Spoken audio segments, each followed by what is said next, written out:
नमस्कार, मैं पूजा। बिहार न्यूज में आपका स्वागत है। आज है 16 नवंबर, दिन रविवार। खबरों की ओर बढ़ने से पहले एक नजर आज की सुर्खियों पर।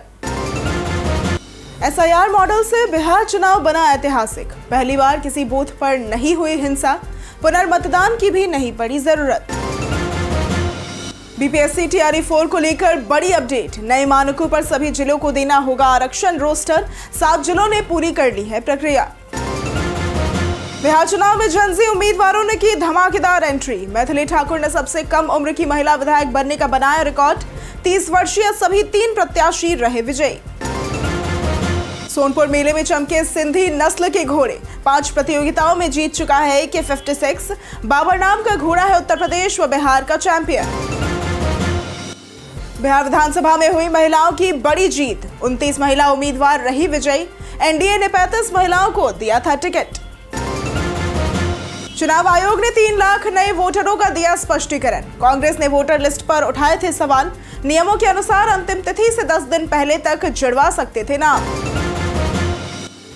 राजस्थान रॉयल्स ने जडेजा को खरीदा। 14 करोड़ रुपए रही ट्रेड प्राइस। CSK ने उन्हें 18 करोड़ में किया था रिटेन। चलिए अब बढ़ते हैं अब तक की 25 बड़ी खबरों की ओर विस्तार से। एम्स CRE 4 भर्ती के लिए 2 दिसंबर तक करे आवेदन। अखिल भारतीय आयुर्विज्ञान संस्थान ने CRE 4 भर्ती जारी की है, जिसके तहत देश भर के एम्स और अन्य बड़ी अस्पतालों में 1300 plus non faculty group B व C पद भरे जाएंगे। आवेदन 14 नवंबर 2025 से शुरू है और अंतिम तिथि 2 दिसंबर 2025 है। परीक्षा 22 से 24 दिसंबर के बीच CBT मोड में होगी, जिसमें 100 प्रश्न 400 अंकों के पूछे जाएंगे और 1/4 नेगेटिव मार्किंग होगी। सामान्य ज्ञान, कंप्यूटर और डोमेन आधारित प्रश्न शामिल होंगे। क्वालिफाइंग अंक UR व EWS के लिए 40%, OBC के लिए 35%, SC ST व PWBD के लिए 30% है। आवेदन शुल्क जनरल और OBC के लिए 3000 तथा SC ST व EWS के लिए 2400 रुपए है। SIR मॉडल से बिहार चुनाव बना ऐतिहासिक। बिहार विधानसभा चुनाव 2025 में SIR प्रक्रिया ने पूरे चुनावी माहौल को बदल दिया। शुद्ध मतदाता सूची, शांतिपूर्ण मतदान और रिकॉर्ड भागीदारी इसकी मुख्य उपलब्धियां रही। 22 लाख मृत, 36 लाख राज्य छोड़ चुके और 7 लाख डुप्लीकेट नाम हटाने से सूची विवाद मुक्त रही। पहली बार किसी बूथ पर हिंसा या मृत्यु नहीं हुई और पुनर्मतदान की जरूरत नहीं पड़ी। तकनीकी सत्यापन, कड़ी निगरानी और सुरक्षा व्यवस्था ने चुनाव को पारदर्शी और भरोसेमंद बनाया। इस मॉडल को अब 12 अन्य राज्यों में अपनाने की तैयारी है, जिससे आगामी चुनाव अधिक सुगम और विश्वसनीय बन सके। BPSC TRE 4 को लेकर बड़ी अपडेट आई सामने। BPSC TRE 4 को लेकर एक नया अपडेट जारी हुआ है, जिसमें सभी जिलों से नए मानकों पर आरक्षण रोस्टर देने की मांग की गई है। इस क्रम में 38 में से 31 जिलों ने अभी तक नए मानकों पर आरक्षण रोस्टर नहीं दिया है। वहीं 7 जिलों से रोस्टर आ चुका है। आपको बता दें कि चौथे चरण की शिक्षक भर्ती प्रक्रिया में नए आरक्षण रोस्टर का पालन करना अनिवार्य है और आयोग भी इसलिए काफी सख्त है। बिहार विधानसभा चुनाव से पहले ही शिक्षा मंत्री ने प्रेस कॉन्फ्रेंस में यह साफ कर दिया था कि TRE 4 परीक्षा के द्वारा 27,000 से भी अधिक शिक्षकों की नियुक्ति होगी और इसके लिए परीक्षा की तिथि की भी घोषणा कर दी गई थी। तो अगर आप भी BPSC TRE 4 की तैयारी कर रहे हैं तो लिख पढ़ ऐप पर आपको मिलेगा सभी TRE 4 के सभी वर्गों एवं विषयों के लिए फ्री मॉक पेपर्स और सॉफ्ट पेपर्स। बिहार चुनाव में जनजी उम्मीदवारों ने की धमाकेदार एंट्री। 2025 के बिहार चुनाव में रिकॉर्ड तोड़ वोटिंग के साथ जनजी उम्मीदवारों की जोरदार एंट्री देखी गई।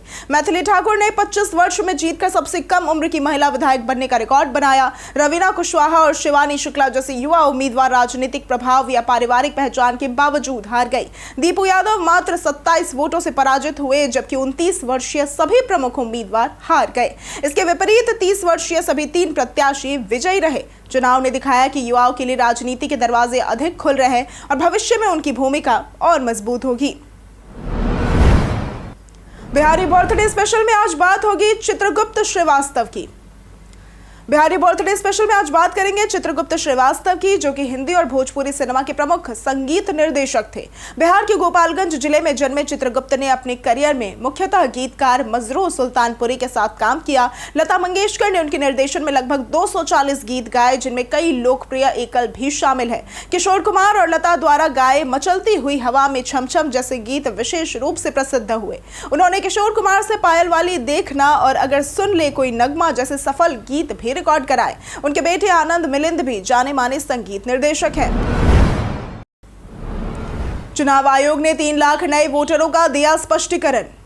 बिहार चुनाव 2025 के बाद कांग्रेस ने वोटर लिस्ट में 3 लाख मतदाताओं की बढ़ोतरी पर सवाल उठाए। चुनाव आयोग ने स्पष्ट किया कि 30 सितंबर को जारी अंतिम सूची में 7.42 करोड़ मतदाता थे, लेकिन नियमों के अनुसार नामांकन की अंतिम तिथि से 10 दिन पहले तक नए पात्र नागरिक अपना नाम जुड़वा सकते हैं। 1 अक्टूबर से इस अवधि तक मिले वैध आवेदनों की जांच कर नाम जोड़े गए। इसी प्रक्रिया में लगभग 3 लाख नए मतदाता शामिल हुए, जिसकी अद्यतन संख्या आयोग ने मतदान के बाद जारी प्रेस रिलीज में दर्शाई है।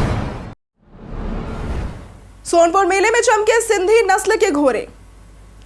बिहार के सोनपुर पशु मेला में पटना सिटी के रुदल यादव के 3 सिंधी नस्ल के घोड़े AK-56, बाबर और थार आकर्षण का केंद्र बने हैं। AK-56 की ऊंचाई 66 इंच है। ये 5 प्रतियोगिताएं जीत चुका है और इसकी विशेष डाइट तथा 42 किलोमीटर प्रति घंटे की रफ्तार चर्चा में है। बाबर उत्तर प्रदेश व बिहार का चैंपियन है और अखिल भारतीय रेस में 2 बार प्रथम रह चुका है। थार उबड़ खाबड़ रास्तों पर तेज दौड़ने की क्षमता के लिए जाना जाता है और लगभग 36 किलोमीटर प्रति घंटे की रफ्तार से दौड़ता है। रुदल यादव ये घोड़े सिर्फ प्रदर्शन हेतु लाए हैं, बेचने के लिए नहीं। डीजीपी ने शांतिपूर्ण तरीके से कराई बिहार चुनाव की मतगणना। बिहार विधानसभा चुनाव में मतगणना से पहले और दौरान राज्य में अभूतपूर्व सुरक्षा इंतजाम किए गए। आरजेडी एमएलसी सुनील सिंह के भड़काऊ बयान पर पटना साइबर थाने में FIR दर्ज की गई। डीजीपी विनय कुमार ने खुद रात भर निगरानी की और सुरक्षा को जमीन, आसमान और साइबर स्पेस तक विस्तारित किया। डिजिटल मॉनिटरिंग सेल 24 घंटे सक्रिय रही और अफवाह फैलाने वालों पर कड़ी नजर रखी गई। पूरे राज्य में अलर्ट, सार्वजनिक स्थानों पर सघन चेकिंग, डॉग स्क्वाड और मेटल डिटेक्टर तैनात रहे। डीजीपी ने कई महत्वपूर्ण स्थानों का दौरा कर नागरिक सुविधा और चुनाव की अखंडता सुनिश्चित की। सर्दियों में कर सकते हैं बिहार के ये 5 हिल स्टेशन घूमने का प्लान। सर्दियों में बिहार के कई खूबसूरत हिल स्टेशन घूमने लायक है। गयाजी जिले का रामशिला हिल प्राकृतिक सुंदरता और धार्मिक महत्व के लिए प्रसिद्ध है। प्रागबोधि हिल डुंगेश्वरी भगवान बुद्ध की साधना स्थल के रूप में जाना जाता है। गुरपा हिल की अगर बात करें तो यह महाकश्यप के निवास स्थल और गुरुपद मंदिर के कारण विशेष है। राजगीर का घोड़ा कटोरा झील पहाड़ियों से घिरा शांत स्थान है, जहां बोटिंग का आनंद लिया जा सकता है। प्रेतशिला हिल पिंडदान और पितृतर्पण के लिए प्रसिद्ध पवित्र स्थल माना जाता है और यह सभी जगह सर्दियों में प्राकृतिक और आध्यात्मिक सौंदर्य का अनोखा अनुभव कराती है। बिहार विधानसभा में हुई महिलाओं की बड़ी जीत। 2025 बिहार विधानसभा चुनाव में 29 महिला उम्मीदवार विजयी रही, जिनमें 26 एनडीए और 3 राजद से थी। एनडीए ने 35 महिलाओं को टिकट दिया था, पर एक पर्चा रद्द होने से 34 मैदान में रही। भाजपा और जदयू की 10-10, लोजपा की 3, हम की 2 और रालोमो की 1 महिला जीती। सबसे बड़ी जीत औराई से भाजपा की रमा निषाद को मिली। श्रेयसी सिंह ने जमुई से 54,000 से अधिक वोटों से विजयी पाई, जबकि जदयू की लेशी सिंह ने धमदाहा से 55,000 से भी ज्यादा वोटों से अपनी जीत दर्ज की। 25 वर्षीय मैथिली ठाकुर की अगर बात करें तो ये सबसे युवा महिला विधायक बने। जाने कितने घंटे फ्लाइट लेट होने पर मिलेगा रिफंड। फ्लाइट अक्सर देरी या कैंसिल होने पर यात्रियों को परेशानी होती है। डीजीसीए के नियमों के अनुसार यदि फ्लाइट 4 घंटे या अधिक लेट हो तो यात्री अगली फ्लाइट चुन सकते हैं या पूरा रिफंड ले सकते हैं। तकनीकी खराबी, स्टाफ की कमी या एयरलाइन की गलती पर टिकट का पूरा पैसा लौटाया जाता है। 2 से 3 घंटे की देरी पर खाने पीने की सुविधा और 6 घंटे से अधिक देरी पर पहले से जानकारी देनी होती है। छोटी सी देरी पर 5,000 से 10,000 तक मुआवजा या बेस फेयर मिल सकता है। रिफंड वहीं से मांगा जाता है जहां से टिकट बुक किया गया हो। मनोज बाजपेयी ने बताई द फैमिली मैन 3 से जुड़ी खास बातें। मनोज बाजपेयी बताते हैं कि वे नई स्क्रिप्ट को लेकर हमेशा नर्वस रहते हैं और निर्देशक राज डीके के साथ लगातार चर्चा करते हैं। 4 साल बाद द फैमिली मैन 3 में लौटते समय भी तैयारी और तनाव दोनों रहे। इस सीजन में श्रीकांत तिवारी खुद को बचाने और बेगुनाही साबित करने की चुनौती झेलते दिखेंगे। उनके परिवार और रिश्तों में बदलाव आया है, जबकि जेके के साथ दोस्ती वैसी ही मजबूत है। मनोज को अभिनय का जुनून, नई पीढ़ी के कलाकारों का काम और राज डीके की सोच प्रेरित करती है। निजी जीवन में उनकी बेटी ही उनकी असली बॉस है। बिहार सरकार की ये योजना बेरोजगार युवाओं के लिए बनी उम्मीद की किरण। बिहार सरकार के मुख्यमंत्री स्वयं सहायता भत्ता योजना 20 से 25 वर्ष के बेरोजगार 12वीं पास और राज्य के स्थायी निवासी युवाओं को 2 साल तक 1,000 रुपए प्रति माह आर्थिक सहायता देती है। ये योजना नौकरी खोजने में सहयोग के साथ भाषा, संचार कौशल और बेसिक कंप्यूटर का मुफ्त प्रशिक्षण भी उपलब्ध कराती है और लाभार्थी किसी सरकारी नौकरी, स्वरोजगार या अन्य सरकारी योजना के लाभार्थी नहीं होने चाहिए। आवेदन के लिए आधिकारिक वेबसाइट पर नए पंजीकरण, OTP सत्यापन और लॉगिन कर सभी आवश्यक विवरण भरकर फॉर्म जमा करना होता है। बिहार ने मिजोरम के खिलाफ रणजी टीम का किया ऐलान। पटना में 16 से 19 नवंबर 2025 तक होने वाले रणजी ट्रॉफी मुकाबले यानी कि बिहार बनाम मिजोरम के लिए बिहार क्रिकेट एसोसिएशन ने 14 सदस्यीय टीम की घोषणा की है। सीनियर चयन समिति द्वारा स्वीकृत टीम में कप्तान साकिबुल गनी सहित मंगल महरौर, कुमार रजनीश, आयुष लोहारुका, बिपिन सौरभ, सूरज कश्यप, हिमांशु सिंह, अमोद यादव, सुमन कुमार, मलय राज, आशीष कुमार, पीयूष कुमार सिंह, सचिन कुमार और खालिद आलम शामिल है। टीम ने मोइनुल हक स्टेडियम में गहन अभ्यास कर तैयारियां की हैं। बिहार घरेलू परिस्थितियों का लाभ उठाकर बेहतर प्रदर्शन का लक्ष्य रखता है। मीडिया से कवरेज और समर्थन का आग्रह किया गया है। जाने आज कैसा रहेगा बिहार के मौसम का मिजाज। बिहार में मौसम ने अचानक करवट लेते हुए ठंड तेजी से बढ़ा दी है। पटना, गया, रोहतास सहित कई जिलों में नवंबर के मध्य में ही रात का तापमान 11 डिग्री तक गिर गया, जो आमतौर पर दिसंबर व जनवरी में देखा जाता है। हवा की शुष्कता और उत्तर पश्चिमी बर्फीली हवाएं ठंड को और तीखा बना रही है। जम्मू कश्मीर और हिमाचल में बर्फबारी के कारण ठंडी हवाएं मैदानी इलाकों तक पहुंच रही है। मौसम विभाग ने 15 जिलों में अगले 72 घंटों तक ठिठुरन बढ़ने की चेतावनी दी है और अनुमान है कि कुछ क्षेत्रों में तापमान 8 से 9 डिग्री तक भी जा सकता है। जीत के बाद सीएम आवास पर नेताओं की बैठक का सिलसिला हुआ शुरू। बिहार विधानसभा चुनाव 2025 में एनडीए की ऐतिहासिक जीत के बाद नई सरकार गठन की तैयारियां तेज हो गई है। मुख्यमंत्री नीतीश कुमार के आवास पर जेडीयू और एनडीए घटक दलों के नेताओं की लगातार बैठकें हो रही हैं। बीते दिन चिराग पासवान, संजय झा, ललन सिंह समेत कई नेताओं ने सीएम नीतीश से मुलाकात कर जीत पर धन्यवाद दिया। नेताओं ने स्पष्ट किया कि एनडीए पूरी तरह एकजुट है और नीतीश कुमार ही अगले मुख्यमंत्री होंगे। भाजपा ने भी कहा कि पहले सभी दल अपने नेताओं का चयन करेंगे, फिर सामूहिक रूप से एनडीए विधायक दल का नेता चुना जाएगा, जिसके बाद शपथ ग्रहण होगा। एनडीए की जीत के बाद आरजेडी बोली, गरीबों की बनेगी आवाज। बिहार विधानसभा चुनाव में आरजेडी के नेतृत्व वाले महागठबंधन को बड़ी हार मिली है। आरजेडी ने एक्स पर कहा कि वो गरीबों की आवाज उठाती रहेगी और सेवा की इस यात्रा में हार जीत तो सामान्य बात है। दूसरी ओर मुख्यमंत्री नीतीश कुमार और प्रधानमंत्री नरेंद्र मोदी के नेतृत्व में एनडीए ने शानदार प्रदर्शन करते हुए 202 सीटें जीती, जो 2010 के रिकॉर्ड 206 से केवल 4 कम है। इस बार भाजपा को 89, जदयू को 85, लोजपा रामविलास को 19, हम को 5 और रालोमो को 4 सीटें मिली। 2020 की तुलना में एनडीए को 77 सीटों का फायदा हुआ है। चुनावी नतीजों के बाद आरके सिंह भाजपा से हुए निलंबित। बिहार विधानसभा चुनाव 2025 में एनडीए की जीत के अगले दिन भाजपा ने पूर्व केंद्रीय मंत्री और आरा के पूर्व सांसद आरके सिंह को पार्टी विरोधी गतिविधियों के आरोप में निलंबित कर नोटिस भेजा है। लंबे समय से निष्क्रिय रहे सिंह ने चुनाव के दौरान सम्राट चौधरी समेत कई नेताओं पर सवाल उठाए थे और कुछ दागदार उम्मीदवारों को टिकट देने का विरोध भी किया था। वे प्रधानमंत्री मोदी की रैलियों से भी दूर रहे। फरवरी 2025 में उन्होंने आरोप लगाया था कि भाजपा के कुछ नेताओं ने पवन सिंह को निर्दलीय चुनाव लड़वाकर एनडीए उम्मीदवार को हरवाया था। रोहिणी आचार्य ने परिवार से तोड़ा नाता। बिहार में राष्ट्रीय जनता दल की बड़ी हार के बाद यादव परिवार में कलह खुलकर सामने आ गई है। लालू प्रसाद यादव की बेटी रोहिणी आचार्य ने सोशल मीडिया प्लेटफॉर्म एक्स पर राजनीति छोड़ने और अपने परिवार से नाता तोड़ने की घोषणा की है। इसके बाद में एडिट किए गए अपने पोस्ट में उन्होंने लिखा कि यह कदम उन्होंने राज्यसभा सांसद संजय यादव और रमीज के कहने पर उठाया है और वह पूरी जिम्मेदारी अपने ऊपर ले रही है। उनके पोस्ट के पहले और संशोधित दोनों संस्करण तेजी से वायरल हो रहे हैं, जिनमें राजनीतिक और पारिवारिक तनाव साफ झलक रहा है। जाने क्या अब भी नेता प्रतिपक्ष बन सकते हैं Tejashwi Yadav.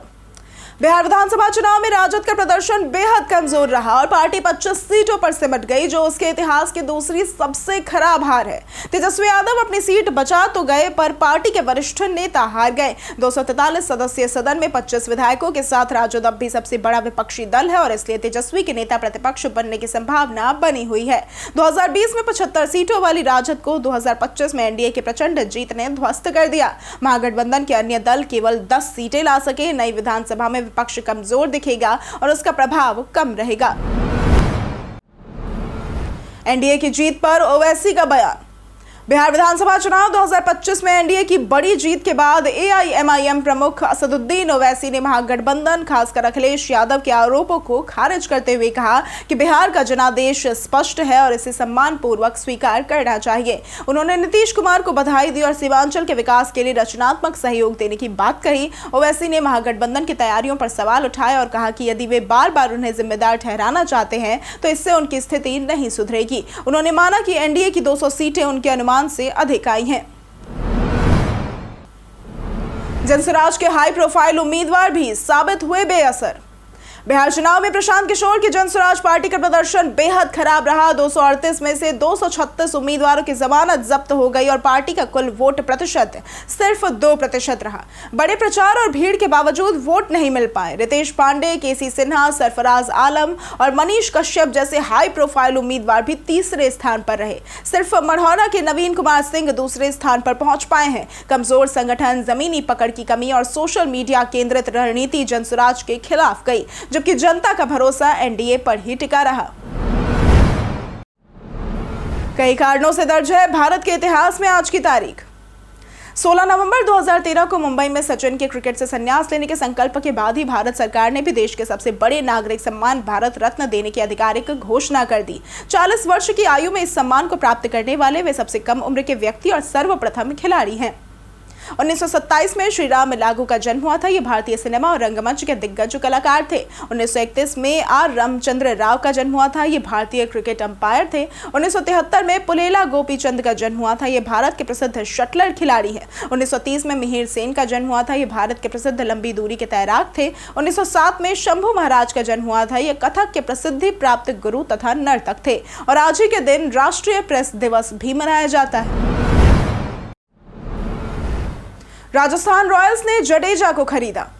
IPL governing council ने पुष्टि की कि रविंद्र जडेजा को 14 करोड़ रुपए में चेन्नई सुपर किंग्स से राजस्थान रॉयल्स में ट्रेड किया गया। पहले सीएसके ने उन्हें 18 करोड़ में रिटेन किया था, लेकिन ट्रेड के तहत राशि घटाई गई। सैम कुरेन भी रॉयल्स गए, जबकि सीएसके ने संजू सैमसन को शामिल किया। सीएसके के एमडी काशी विश्वनाथन ने कहा कि जडेजा को छोड़ना टीम के लिए बेहद कठिन निर्णय था, क्योंकि वो वर्षों से फ्रेंचाइजी की सफलता का अहम हिस्सा रहे हैं। टीम संरचना और आपसी सहमति के बाद यह फैसला लिया गया। डीपीडीपी एक्ट से मजबूत होगी digital privacy. Digital personal data protection यानी कि डीपीडीपी एक्ट 2023 अब पूरी तरह से लागू हो चुका है, जो लोगों की प्राइवेसी को मजबूत करता है और कंपनियों को पर्सनल डेटा के सुरक्षित इस्तेमाल के नियम देता है। बिना सहमति डेटा कलेक्ट नहीं किया जा सकता और कंपनियां डेटा सिर्फ घोषित उद्देश्य के लिए ही उपयोग कर सकती है। लोग अपना डेटा एक्सेस, सुधार, अपडेट या डिलीट करवा सकते हैं, जिसका जवाब 90 दिनों में देना होगा। डेटा लीक होने पर कंपनियों को तुरंत सरल भाषा में सूचना देनी होगी। बच्चों और दिव्यांगों के डेटा के लिए पेरेंट्स व गार्जियन की सहमति जरूरी है। शिकायतें डिजिटल डेटा प्रोटेक्शन बोर्ड पर ऑनलाइन दर्ज की जा सकेंगी। हम प्रतिदिन आपसे 5 ऐसे जरूरी सवाल और उसके जवाब बताएंगे जो कि बीपीएससी, बिहार पुलिस, दारोगा समेत एसएससी जैसी अन्य प्रतियोगी परीक्षाओं में काम आएंगे। सवाल इतिहास, बिहार स्पेशल, विज्ञान, करंट अफेयर्स और भूगोल से रहेंगे। पूछे गए 5 सवालों में आपने कितना सही उत्तर दिया, ये हमें कमेंट करके जरूर बताएं। हमारा पहला सवाल है, तीसरी बौद्ध परिषद कहाँ आयोजित की गई थी? ए लुम्बिनी, बी बोध गया, सी पाटलिपुत्र या फिर डी वैशाली? इसका सही जवाब है सी पाटलिपुत्र।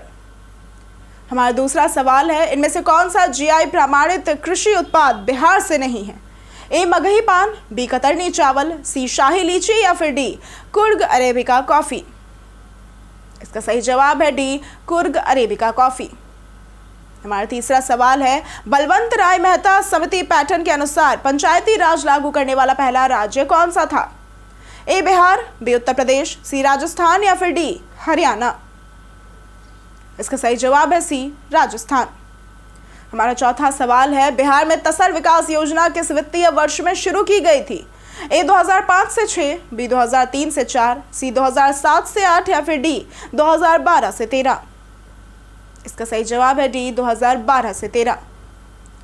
हमारा पांचवा सवाल है, बांगर या भांगर पुरानी जालोड़ मिट्टी है? बिहार के किस क्षेत्र में बांगर मिट्टी का विस्तार अधिकतम है? ए दरभंगा और मुंगेर, बी वैशाली और पटना, सी पूर्णिया और सहरसा या फिर डी भागलपुर और पटना? इसका सही जवाब है सी पूर्णिया और सहरसा। बीते दिन हमारे द्वारा पूछे गए सवाल का जवाब आप लोगों में से बहुत लोगों ने हमारे कमेंट सेक्शन में लिख कर दिया है। जिन्होंने हमारे द्वारा पूछे गए सवाल का जवाब दिया है, उनके नाम है नव्या कुमारी, पंचानन सिंह, कुमुद पासवान, दयानंद सिंह, चंदन कुमार, राजेश मांझी, सुमित कुमार, अशोक दास, पूजा कुमारी, राम बाबू दास, अनेश्वर चौपाल, राजीव कुमार, मुन्ना प्रसाद, संदीप यादव, रंजीत मिश्रा, मुकेश शर्मा, दिलीप कुमार, लक्ष्मी मेहता, सिमरन कुमारी, विनोद शाह, बलराम मंडल, सोनू कुमार, विजय सिंह, कुंदन यादव, जितेंद्र कुमार, सूरज रॉय, संजीव कुमार, विजय घायल, दुर्गेश कुमार, चंद्रशेखर सैनी, लक्ष्मी कुमारी, जनेश्वर मिस्त्री, सभ्या झा, सूरज कुमार, अभिनंदन कुमार और विभा ठाकुर। इसी के साथ बढ़ते हैं आज के सवाल की ओर। आज का सवाल है, आपको क्या लगता है महागठबंधन की रणनीति में कहाँ कमी रह गई, जमीनी मुद्दे या फिर नेतृत्व? आप अपना जवाब हमें हमारे कमेंट सेक्शन में लिखकर जरूर बताएं। आज के लिए सिर्फ इतना ही। बिहार की तमाम खबरों के साथ बने रहने के लिए देखते रहें बिहारी न्यूज़। और साथ ही अगर आप यूट्यूब चैनल पर देख रहे हैं तो चैनल को सब्सक्राइब करें, और अगर आप फेसबुक पेज पर देख रहे हैं तो लाइक और फॉलो जरूर करें।